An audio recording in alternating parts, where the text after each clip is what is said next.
소금으로 마사지하는 겁니다.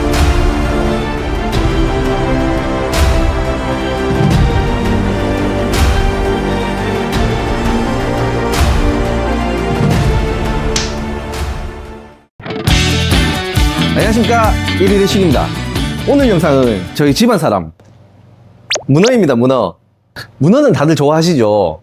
딱 지금이 문어가 맛있는 시기예요. 근데 이 시기에 대해서는 이야기가 좀 길어지니까 한번 들어보세요. 우리나라에서 문어는 크게 두 종류가 많이 유통이 되거든요. 제가 오늘 사용할 건 돌문어고요. 동해안에서 잡히는 크다란 피문어가 좀 대표적입니다. 돌문어, 참문어, 피문어, 대왕문어 뭐 이렇게 부르는 이름도 정말 다양하고 좀 헷갈리기 쉬운데 이 두 가지 종류만 잘 알고 계시면 됩니다. 살이 단단하고 비교적 크기가 조금 작거든요. 1kg에서 2kg 사이, 이게 대부분인데 이렇게 크기가 작고 단단한 건 돌문어. 이 돌문어는 동해, 서해, 남해 거의 모든 바다에서 잡히긴 한데 주로 남해, 그리고 제주도 여행 가시면 문어라면 같은 거 있잖아요. 그런 게 다 돌문어입니다. 일본어로는 마타코라고 부르고요. 이 생선이나 수산물 앞에 마가 붙으면 우리말로 이제 참을 뜻하는 게 되는데, 그래서 우리나라의 참문어랑 조금 헷갈리긴 하거든요. 우리나라는 피문어를 참문어라 불러서요. 피문어에 비해서는 살이 단단한 만큼 맛이 대신에 진하게 응축이 되어 있는 편입니다. 그리고 두 번째가 이제 피문어. 이걸 이제 한국에서 참문어라고도 부르기도 하고요. 사실 참문어란 거는 동네마다 다 달라서 정확하게 이게 참문어라고 하긴 좀 그래요. 근데 이제 보통은 피문어라 그러거든요. 주로 동해안에서 유통이 됩니다. 1kg 정도 되는 작은 문어도 있긴 한데 이게 크면 50kg가 넘는 엄청 큰 문어도 있어요. 그래서 대왕문어라고도 부르거든요. 요거는 살이 부드럽고 깔끔한 맛이 특징이에요. 크기가 클수록 알아주고요. 일본어로는 미즈타코, 이제 물을 뜻하는 미즈를 사용하는데 아무래도 살에 수분감이 많아서 그렇게 부르는 것 같아요. 굉장히 부드럽다 보니까 삶아서 많이 먹고요. 전통적으로 제사상, 그러니까 제수용이나 한국에 있던 전통 큰 행사에 자주 사용돼서 가격도 어마어마하게 비싼 편이죠. 그래서 피문어가 조금 더 알아주다 보니까 이놈을 참문어라고 부르는 것 같아요. 이 부분을 먼저 이야기해드려야 제철이 정리가 되거든요. 문어의 제철은 쉽게 기억하면요, 크기대로 시즌이 온다고 생각하시면 돼요. 예전 제 영상 보시면은 봄에는 제일 작은 쭈꾸미가 시즌이었잖아요. 그리고 이제 여름이 다가오는 지금은 돌문어, 이 돌문어가 제철로 취급받습니다. 이 부분은 지역마다 조금씩 차이가 있긴 하거든요. 그렇지만 일본 요리에서 돌문어는 딱 요맘때, 이때를 제철로 보고 있어요. 그리고 동해안의 큰 대왕문어, 피문어는 추워지기 시작해야 제철이 오는 거죠. 이 사실 문어를 포함해서 수산물들의 제철이라는 게 많이 잡혀서 제철인지 정말 맛있어서 제철인지 이런 부분에 좀 논란의 여지가 있긴 있는데 이건 이 정도로만 이야기를 하고요. 돌문어가 제철이긴 하거든요, 지금이. 근데 아쉽게도 지금은 지역마다 금어기에 들어간 것도 있어요. 이게 지역마다 금어기가 조금씩 다르거든요. 근데 지금 유통이 되긴 해요. 그래서 지금 유통되는 건 냉동이거나 아니면 금어기가 아닌 지역, 아니면은 금어기 전에 잡아가지고 키우던 애들을 이제 유통하긴 하죠. 저는 오늘 이제 살아있던 거, 지금은 이제 조금 죽어서 흐느적거리긴 한데 1.2kg 정도 되는 걸 주문했고요. 가격은 다 다르긴 한데 같은 1kg라도 작은 거 2마리보다는 큰 거 1마리가 조금 더 비싼 편입니다. 그래서 오늘은 이 문어를 사용해가지고요, 조림을 한번 해보겠습니다. 오늘은 문어를 졸여볼 거예요. 한식에서는 주로 자숙해서 먹는 경우가 많고, 일식에서는 이걸 날걸로 사시미로도 먹고, 구워서도 먹고, 튀겨서도 먹고, 그리고 오늘처럼 졸여서도 먹기도 합니다. 생으로 먹거나 살짝 데쳐서 먹을 때는 부드럽고 깔끔한 피문어가 확실히 매력이 있긴 한데, 반면에 그만큼 수분감이 많으니까 오늘처럼 졸여 먹거나 튀기는 조리에서는 돌문어가 맛이 더 진하게 응축되어 있어서 제 개인적으로는 이 돌문어가 훨씬 더 잘 어울린다고 생각해요. 오늘 만들어 볼 요리 이름은요, 문어를 뜻하는 타코, 부드럽다는 뜻의 야와라카이, 그리고 조림을 뜻하는 니를 합쳐서요, 바로 타코 야와라카 니가 됩니다.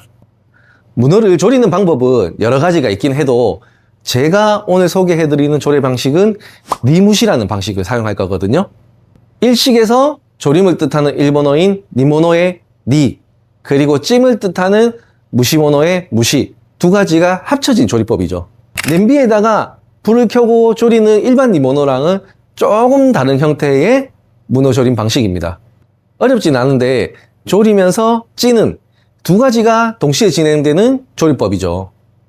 간을 한 조미액에다가 문어를 통째로 담궈서요, 그 채로 찜통에 찌는 방식입니다. 문어 말고도요, 오리나 전복같이 일식에서는 이런 몇몇 식재료들은 이렇게 조리하는 방식이 좀 유명하긴 해요. 조금 쉽게 설명하면 조미액에 담근 채로 가열을 하지 않고 직접 불 위에서 조리지 않으니까 찜통을 통해서 간접적으로 가열하는 거죠. 그렇게 해서 식재료의 조직 파괴를 일정하게 조절하는 겁니다. 문어를 너무 냄비에서 세게 졸여버리면 껍질 표면이 다 녹아버리거든요. 그리고 속까지 간도 배이기 전에 껍질이 다 녹아서 지저분해지는 걸 막는 거죠. 서양 요리에서는 이걸 찜통이 아닌 오븐이라든지 이제 기계 같은 걸 사용해서 좀 더 체계적으로 온도를 조절하는 게 수비드나 콩피 같은 조리법, 그렇게 발전되지 않나 싶거든요. 세세히 파고들면 물론 다 다른 조리법이긴 하지만 적당한 온도와 강도로요, 식재료의 조직을 최대한 살리면서 가열한다는 부분에서는 확실한 공통점인 것 같아요. 자, 그럼 오늘 이론 공부는 이 정도만 하고 바로 시작해 보시죠. 우선 문어고요. 문어는 오늘 1.2kg 정도 되네요. 개인적으로는 1에서 1.5kg 정도가 딱 좋은 것 같거든요. 2kg를 넘어가면 간이 속까지 배이는데 시간도 좀 걸리고요, 조리 시간이 길어지다 보니까 표면 조직이 먼저 무너지기 쉽더라고요. 반대로 너무 작은 문어는 조리고 나면 크기가 많이 줄어들어서 씹는 맛이 조금 부족하거든요. 그래서 저는 보통 1kg 전후를 가장 선호합니다. 이제 문어를 손질할 때는요, 이렇게 머리 뒤쪽에 손을 넣어서 한번 뒤집어주면 내장이 나오거든요. 그래서 이걸 깨끗하게 제거해주면 돼요.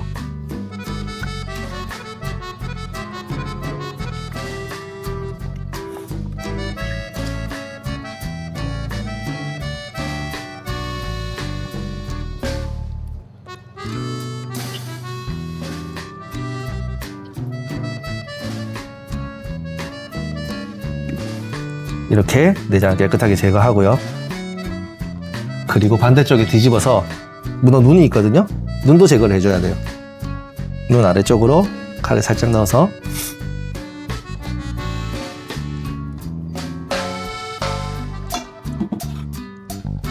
제거를 하고, 그리고 이번에는 문어를 뒤집어서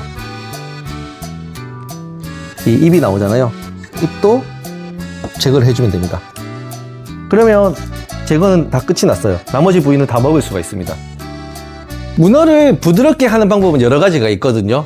가장 유명한 게 물을 사용하는 방법이에요. 무에 들어있는 효소의 도움을 받기 위해서 물을 사용하는 거죠. 그 외에도 방망이로 두드리거나 냉동했다 해동하거나 여러 가지 방법이 있는데요. 제가 가장 자주 사용하는 방법은 소금으로 마사지하는 겁니다. 소금을 듬뿍 뿌리고요.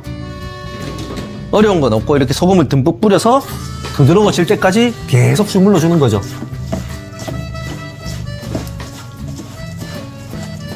문어가 살아있을 때는 살이 엄청 단단하거든요. 그래서 이렇게 손질을 하면 근육이 뭉쳐요. 근데 여기에다가 이제 소금을 넣고 계속 이렇게 마사지를 해주게 되면요, 뭉친 근육이 풀리기도 하고 표면에 남아있던 끈적끈적한 점액질도 제거가 되는 거죠. 근데 그렇다고 굵은 천일염을 써버리면 표면에 스크래치가 너무 많이 나니까 꼭 소금으로 해주는 게 좋아요.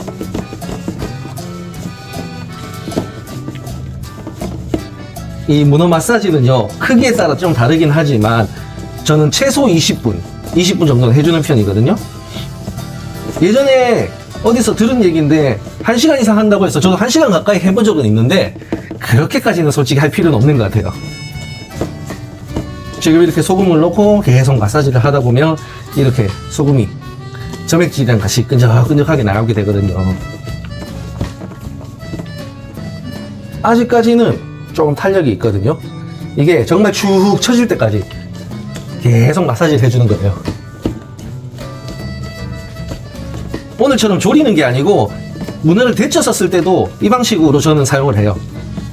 그리고 혹시나 문어를 냉동을 해서 한 마리씩 꺼내 쓰고 싶을 때는 이렇게 소금 마사지를 하고 물에 헹궈서 염분을 다 뺀 다음에 삶지 말고 그대로 냉동시켜 주는 게 좋아요. 보통 냉동 문어라고 인터넷에 파는 거 보면 거의 다 자숙이 많거든요. 아무래도 한식에서는 자숙해서 데친 문어를 잘 먹다 보니까 먹기 편하게 그렇게 자숙 문어가 유통되는 것 같은데, 사실 오늘 만들 문어조림은 냉동한 자숙 문어는 못 쓰겠더라고요. 문어가 이미 삶을 때 살이 굳어져 버려가지고 간이 안으로 배이지도 않고요. 오랫동안 삶으면 그냥 질겨 마지더라고요. 자, 이제 20분 정도 치댔고요. 소금도 다 녹아서 이렇게 물이 돼 버렸고 문어도 축 늘어졌죠. 이 정도가 되면 이제 마사지가 다 끝난 거예요. 그럼 이제 씻어줄 거거든요. 처음에는 꼼꼼하게 문어를 흐르는 물로 씻어주고, 근데 이대로 바로 조리를 해버리면 또 엄청 짜요. 그래서 30분 정도 물에 담가서 또 짠기를 빼줄 거예요.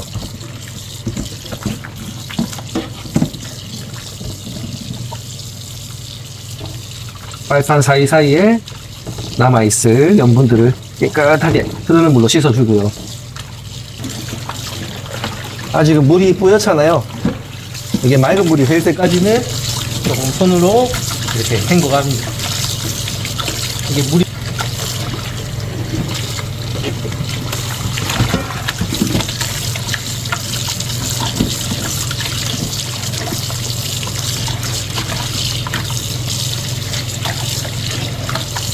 자, 문어는 물에 담궈뒀고요. 문어에서 염분이 빠지는 동안 조미액을 한번 만들어 보겠습니다. 오늘 사용할 조미 배합 비율은 물이 6개, 사케가 3개, 미림이 하나, 그리고 타마리 간장이 하나, 설탕이 0.6, 그리고 거기에 건고추랑 다시마를 넣을 거거든요. 근데 물을 바로 사용하는 것보다는 어차피 다시마가 들어가기 때문에 미리 다시마를 넣고 저온으로 우려낸 다음에 콤부다시, 그러니까 다시마 육수를 만들고 거기에 나머지 조미료를 넣어가지고 배합해 보세요. 훨씬 더 맛이 깊게 나오거든요. 물론 책이나 인터넷 같은 데 보면은 물을 넣고 같이 조리하는 방법도 있고요. 문어의 색을 살리려고 팥을 넣고 삶는 방법도 있거든요. 전통적으로 여러 가지 방식이 전해져 내려오는데요.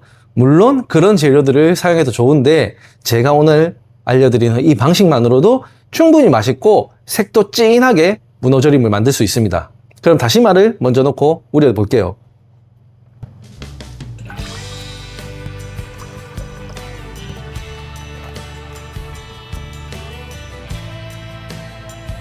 이제 깨끗한 정수물에 다시마를 넣고 끓이지 않고요.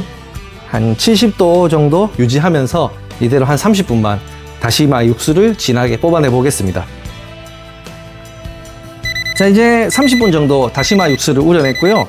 일단은 이제 조미료를 배합해 볼 건데 이 다시마 버리지 말고요. 그대로 건져 두세요. 이따가 문어를 조릴 때 이걸로 덮어서 쓸 거거든요. 사케를 넣었고요. 미림, 타마리 간장까지 넣었고요.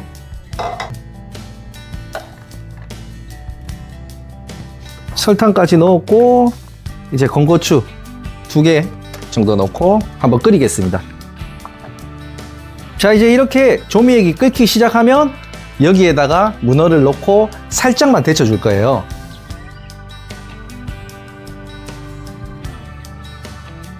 다리 쪽부터 이렇게 데치거든요.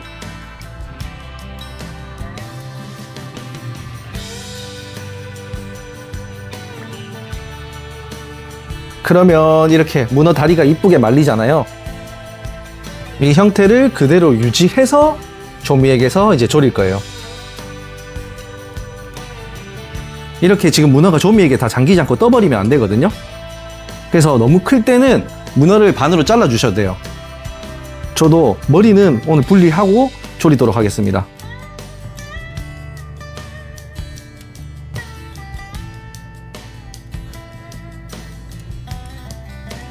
자, 이렇게 조미액에 다 잠기게끔 문어를 집어넣고 아까 건져뒀던 다시마를 덮고, 그리고 이 냄비에 냄비채로 호일을 덮어줄 거예요. 뚜껑이 있는 냄비라면 뚜껑채로 사용하셔도 괜찮아요. 자, 이제 찜통에다가 냄비를 넣고 찔 거예요.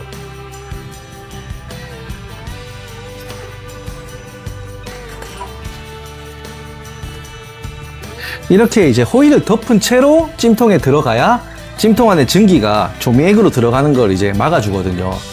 근데 혹시라도 여기서 너무 강하게 덮어버리면 밀봉 상태가 돼서 기압이 높아지니까 또 문어 표면이 쉽게 녹아내리거든요. 그래서 그 부분도 조금 신경을 써주시고요. 저는 이제 호일이 뜨지 않도록 긴 발로 살짝 덮어주겠습니다.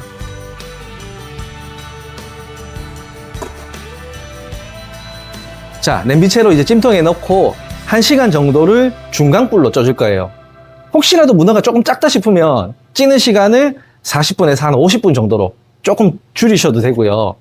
아니면 불 세기를 중강불에서 중불 정도로 살짝 줄이면 되는데, 반대로 1시간을 넘어가거나 약불로 길게 찌는 방법은 별로 추천드리지 않습니다. 그래서 지금부터 이제 1시간 동안 찌면서 맛있어지도록 기다려 보겠습니다.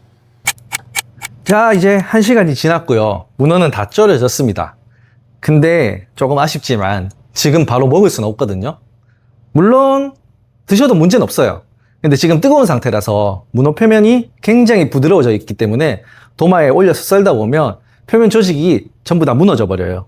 그리고 조미액의 맛도 아직 속까지는 충분히 침투하지 않은 상태거든요. 그래서 지금은 건져내지 말고 이 상태로 천천히 식혀줄 거예요. 그래야 식어가는 동안 조미액의 맛도 문어 안으로 점점점 스며들게 되거든요. 시간적 여유가 없으신 분들은요, 바로 꺼내가지고 볼에 얼음을 받은 채로 그대로 빨리 식혀도 돼요. 여유가 있으시면 여기서 그냥 그대로 천천히 식히고 냉장고에 하루 정도 넣어두면 안까지 맛이 깊숙이 배입니다. 열어보겠습니다.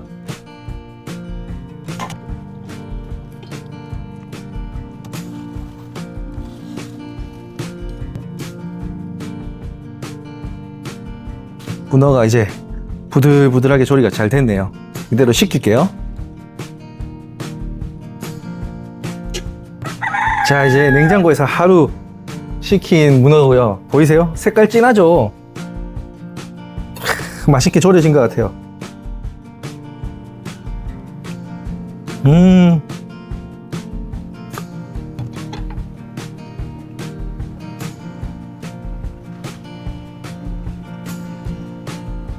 너무 흐물거리지도 않고 적당한 탄력 유지하면서 부드럽게 씹힙니다.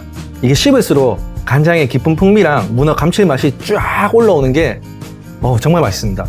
문어는 너무 얇게 썰지 말고 살짝 두께감이 있게 이 정도로 썰어 주시고요.